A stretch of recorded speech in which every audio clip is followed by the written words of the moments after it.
What happened to FRAM filters? If you work on cars, you know that this orange box, FRAM, is a famous brand. For almost 100 years, they made oil filters for millions of cars. But behind the scene, something went very wrong. Last year, the big company that owned FRAM went broke. And now investigators are saying that it wasn't just bad luck, it was a massive financial scam worth $9 billion. Here's the simple story of how FRAM got ruined by greed. To understand what happened, you need to know the parent company name. First Brand.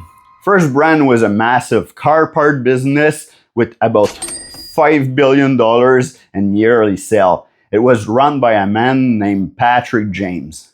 His plan was simple: borrow a huge amount of money to buy a famous car brand. He bought FRAM filters, he bought Autolite spark plugs, he bought TRICO wiper blades, he bought Raybestos brake parts. If you went to a parts store, you were buying his project. On the outside, the company looked huge and strong, but on the inside, it was a fake house of cards. Later last year, First Brand ran out of money and they went to bankruptcy court. The court looked at their bank account.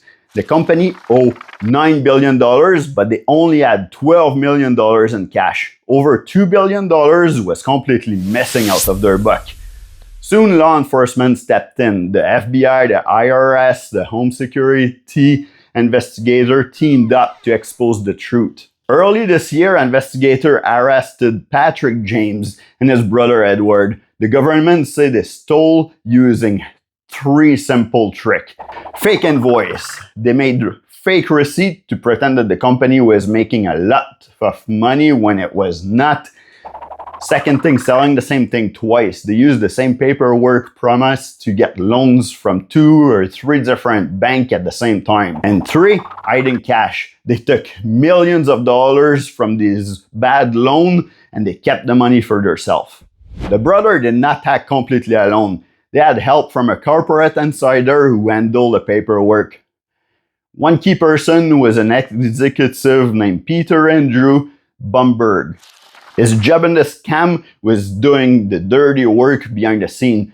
Under the direction of James' brother, he helped create the fake invoice, manipulate the financial book, and helped trick the bank into sending cash. When the federal government caught on, Peter Andrew Brumbergs pleaded guilty to his role in the fraud. He chose to cooperate directly with the federal investigation to explain exactly how the brother pulled off the multi-billion-dollar scheme. Because the bosses took all of the money, the actual factory could not run. They did not have cash to buy material, paper, or pay the bill. Earlier this year, the company started closing down factories. The brake company stopped making parts. Canadian branch had to close their door. Thousands of regular workers lost their job. And the mechanic of car and factory could not get the parts. FRAM filter did not fail because the product was bad. They fell because the people at the top lied, cheated, and stole billions of dollars. It is sad to see a classic garage brand die like this. What do you think about the scam? Leave a comment below and subscribe for more shop update. See you next time.